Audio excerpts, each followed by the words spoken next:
Assalamualaikum warahmatullahi wabarakatuh. Apa kabar? Jumpa lagi dengan kelas ilmu, kelas terbaik untuk murid terbaik.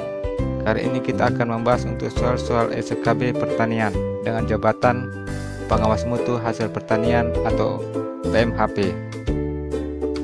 Oke teman-teman, kita langsung saja ke soal SKB pengawas mutu hasil pertanian atau PMHP bagian kelima. Nomor 1.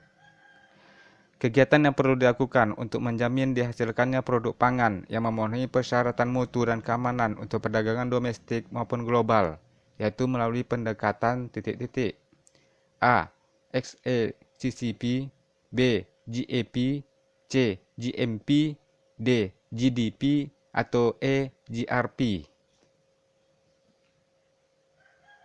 Pembahasannya, XACCP merupakan suatu konsepsi manajemen mutu yang diterapkan untuk memberikan jaminan keamanan produk pangan.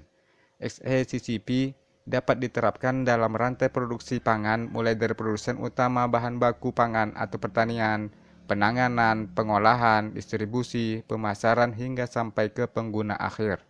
Kegiatan yang perlu dilakukan untuk menjamin dihasilkannya produk pangan yang memenuhi persyaratan mutu dan keamanan untuk perdagangan domestik maupun global, yaitu melalui pendekatan XACCP untuk menghasilkan produk yang aman. Jadi jawabannya adalah A. XACCP. Nomor 2. Untuk mendapatkan mutu hasil pertanian yang diinginkan, cara bercocok tanam ini dengan memanfaatkan udara sebagai media tanam utama dengan akar menggantung di udara. Metode yang dimaksud adalah A. Hidroponik, B. Aquaponik, C. Tabu lampot, D. Aeroponik, atau E. Vertikultur. Pembahasannya, metode aeroponik merupakan cara bercocok tanam dengan memanfaatkan udara sebagai media tanam utama dengan akar menggantung di udara. Metode ini tidak menggunakan tanah. Nutrisi air yang mengandung unsur hara untuk perkembangan tanaman disemprotkan langsung pada akar tanaman. Nutrisi yang diserap oleh akar kemudian akan dialirkan ke bagian batang dan daun. Metode ini menghasilkan tanaman yang tumbuh lebih cepat dan tinggi produksinya. Jadi jawabannya adalah D. Aeroponik. Nomor 3. Ini soal hitungan ini. Perhatikan skema di samping. Diketahui luas lahan 1000 meter.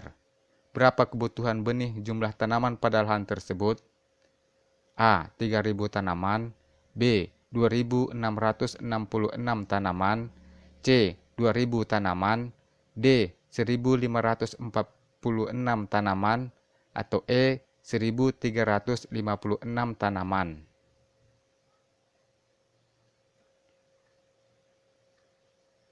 Pembahasannya, lahan memakai jarak tanam 50 x 60 cm, lebar bedengan 1 meter sistem double rows atau 2 baris, dan lebar parit atau got 0,5 meter. Jadi lebar bedengan tambah parit sama dengan 150 cm. Jumlah bedengan sama dengan 20 meter per 150 cm sama dengan 2000 cm per 150 cm sama dengan 13,33 bedengan. Maka jumlah tanaman per bedengan sama dengan 50 meter per 50 cm dikali 2 sama dengan 5000 cm per 50 cm dikali 2 sama dengan 200 tanaman per bedengan. Maka jumlah tanaman sama dengan 13,33 bedengan dikali 200 tanaman per bedengan sama dengan 2666 tanaman. Maka jawabannya adalah B. 2666 tanaman.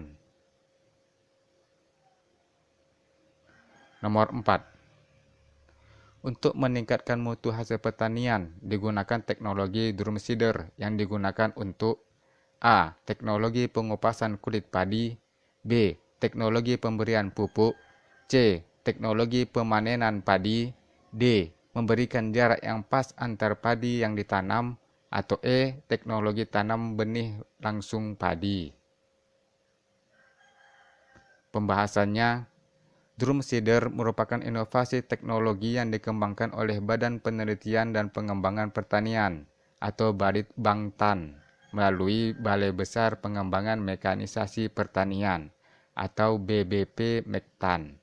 Balitbangtan sudah memiliki teknologi yang mampu membantu pekerjaan petani menjadi lebih efisien, yaitu teknologi tanam benih langsung atau tabela padi, yang berguna untuk memperpendek periode produksi padi sehingga dapat mengurangi biaya tenaga kerja untuk tanam dan meningkatkan indeks pertanaman. Jadi jawabannya adalah E. Teknologi tanam benih langsung padi. Nomor 5. Agar mutu dari tomat terjaga dan bermutu baik hingga ke konsumen, maka tomat dikemas dengan menggunakan titik-titik. A. Kertas, B. Plastik, C. Gelas, D. Peti kayu, atau E. Logam. Pembahasannya, buah tomat mempunyai sifat mudah rusak, terutama disebabkan tekanan mekanis atau benturan atau tergencet, sehingga penanganannya harus hati-hati. Buah tomat dikemas dengan menggunakan peti kayu atau kotak karton dan diberi lapisan atau bantalan dari potongan kertas atau daun pisang kering. Usahakan kapasitas tidak melebihi kapasitas kemasan dan tidak boleh ditekan atau dipaksakan. Jadi jawabannya adalah D. Peti kayu. Nomor 6. Pemenuhan persyaratan sanitasi sesuai peraturan perundang-undangan yang berlaku dilakukan dengan cara menerapkan pedoman cara yang baik, dan untuk bisnis retail adalah dengan menerapkan A. GAP, B. GDP, C. GRP, D. XACCP, atau E. GCP. Pembahasannya, pemenuhan persyaratan sanitasi sesuai peraturan perundang-undangan yang berlaku dilakukan dengan cara menerapkan pedoman cara yang baik, dan untuk bisnis retail adalah dengan menerapkan cara retail pangan yang baik atau Good Retailing Practice atau GRP. Sebagai rantai pangan terakhir yang langsung berhubungan dengan konsumen yang akan mengkonsumsi produk pangan, retail memainkan peranan penting sebagai katup pengaman terakhir yang harus dapat memastikan bahwa produk yang nantinya akan diproduksi masyarakat adalah benar-benar aman. Jadi jawabannya adalah C. GRP. Nomor 7. Di bawah ini adalah hasil pertanian yang mengandung lemak. Hasil pertanian jenis sayuran yang mengandung lemak paling tinggi adalah A. Bayam, B. Labu, C. Kedelai, D. Kubis, atau E. Tomat. Pembahasannya, sayuran yang mengandung lemak nabati biasanya sehat karena mereka datang dalam bentuk lemak tak jenuh. Makan sayuran dengan lemak nabati yang sehat sebagai pengganti lemak jenuh dan lemak trans dalam diet Anda dapat membantu menjaga kesehatan jantung Anda tanpa meningkatkan kolesterol Anda. Ini ada tabelnya. Jenis sayuran, bayam, angka kecukupan gizi dalam satu cangkir 0,12 gram, labu 0,17 gram, kedelai 11,52 gram, kubis 0,07 gram, tomat 0,36 gram dalam satu cangkir. Jadi kedelai yang paling tinggi 11,52 gram. Jadi jawabannya adalah C. Kedelai.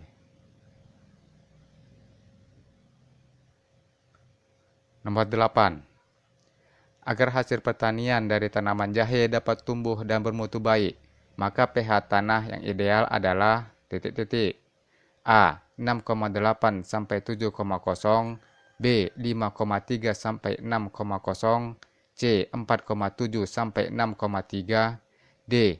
7,0 sampai 7,6, atau E. 5,5 sampai 6,4.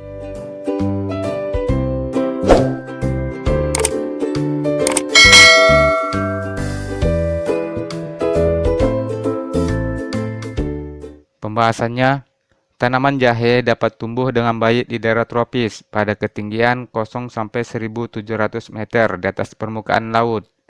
Tumbuh optimum pada ketinggian 200-600 meter di atas permukaan laut. Curah hujan yang dibutuhkan tanaman jahe antara 2.500 sampai 4.000 mm per tahun dengan suhu sedang sampai panas. Jenis tanah yang paling baik untuk menanam jahe adalah tanah androsol, latosol merah coklat, terutama pada lahan hutan yang baru dibuka. pH tanah yang ideal untuk tanaman jahe antara 6,8 sampai 7,0. Jadi jawabannya adalah A, 6,8 sampai 7,0.